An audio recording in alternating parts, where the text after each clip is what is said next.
Hello friends, today we will discuss about measurement of high voltages. Sphere gaps. Generally the high voltages are measured using the sphere gaps.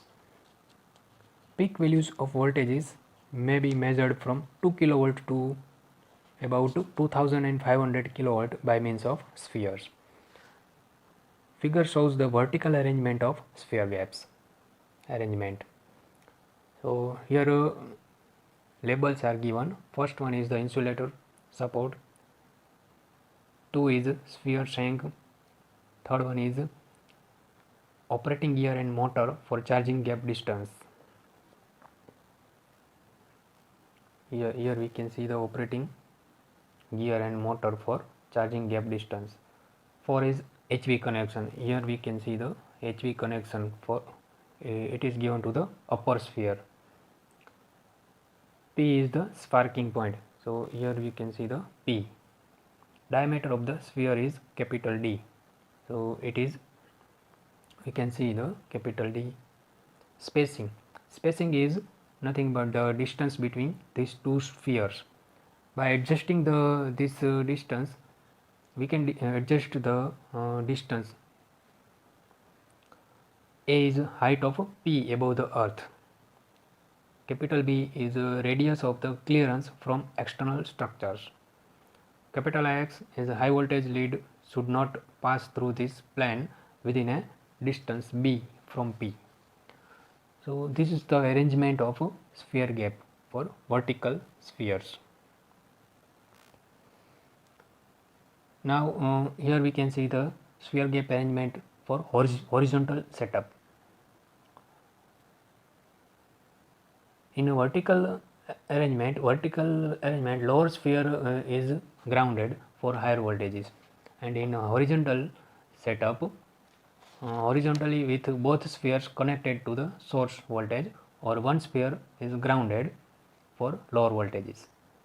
And all the dimensions we can see, diameter of the sphere, spacing, and all these things we can see in the figure. This is the real-time photograph of sphere gap arrangement. The arrangement is selected based on the relation between the peak voltage determined by spark over between the spheres and the reading of voltmeter on the primary or input side of the high voltage source. This relation should be within 3%. It is given by the IEC committee. So it is an international standard. Standard values of sphere diameter are 6.25, 12.5, 25, 50, 75, 100, 150 and 200 centimeter. These are the standard values for sphere diameter. The clearance around the sphere gaps. So there must be the clearance around the sphere gaps as per the guidelines given by the international committee. Here we can see the graph. This graph is for breakdown voltage characteristics of sphere gap. So we can see as the gap distance increases, if we go into this side, then gap distance increases, the breakdown voltage is also increases. So this is the characteristics of the sphere gap arrangement. The effect of humidity is to increase the breakdown voltage of sphere gaps by up to 3%. So this is the effect of humidity in sphere gap measurement. Temperature and pressure, however, have a significant influence on breakdown voltage. Breakdown voltage under normal atmospheric conditions is Vs is equal to K into Vn, where K is a factor related to the relative air density, delta. So this is the equation for relative air density. Small delta is equal to P upon 760 into 273 plus 20 upon 273 plus T. So this is the equation for relative air density. The relation between the relative air density and the correction factor K is given in this table. Under impulse voltages, the voltage at which there is a 50% breakdown probability is recognized as the breakdown level. Now, what are the factors that are influencing the spark or voltage of sphere gaps? So, these are the nearby Earth objects, atmospheric conditions and humidity, irradiation, and polarity and rise time of voltage waveforms. So, these are the factors that influence the measurement of sphere gaps. The limit of accuracy are dependent on the ratio of the spacing d to the sphere diameter d as follows. So, if the spacing d is less than 0.5 into diameter d, then accuracy will be plus or minus 3%. And if the spacing between d is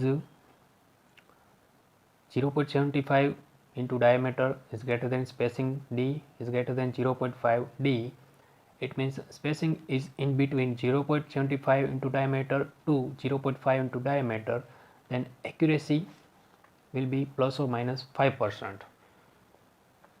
For accurate measurement purposes, gap distance is in excess of 0.75 d are not used. Now, electrostatic voltmeter. One of the direct methods of measuring high voltages is by means of electrostatic voltmeters. For voltages above 10 kV, generally the attracted disc type electrostatic voltmeter is used. Here figure is given for attracted disc type electrostatic voltmeter. Here we can see two plates, right hand side plate and left hand side plate. Right hand side plate is connected with high voltage terminal and left hand side plate is connected to ground. Here we can see this. When two parallel conducting plates, its cross sectional area A and spacing between these two plates is S and charge is Q and have a potential difference between these two plates is V, then the energy stored in this is given by W is equal to 1 by 2 CV square. It is well known equation. Now differentiate it to this equation, then we get dW is equal to 1 by 2 V square into dC and it is equal to F into ds, where F is equal to force. Therefore, force F is equal to 1 by 2 V square into dC upon ds Newton. So, this way we can get equation of force. Now we have to find out dC upon ds. We know that for the uniform field capacitance, C is equal to A into epsilon upon S. Now differentiate this equation, then we get dC upon ds is equal to minus A into epsilon upon S square. Now the value of dC upon ds, we have to put this value into above equation, then we get F is equal to minus 1 by 2 into A into epsilon into V square upon S square Newton. Now by observing this equation, we can say that if the potential difference and spacing between these two plates is constant, then F is proportional to V square. It is thus seen that the force of attraction is proportional to the square of the potential difference applied, so that the meter reads the square value or can be marked to read the RMS value. Electrostatic voltmeters of the attracted disc type may be connected across the high voltage circuit directly to measure up to the about 200 kilovolt. The right hand electrode forms the high voltage plate. Here we can see this is the high voltage plate. The center portion of the left hand disc is cut away and encloses a small disc which is movable. Here we can see this is a small disc and is geared to the pointer. This is the pointer, so we can get the reading.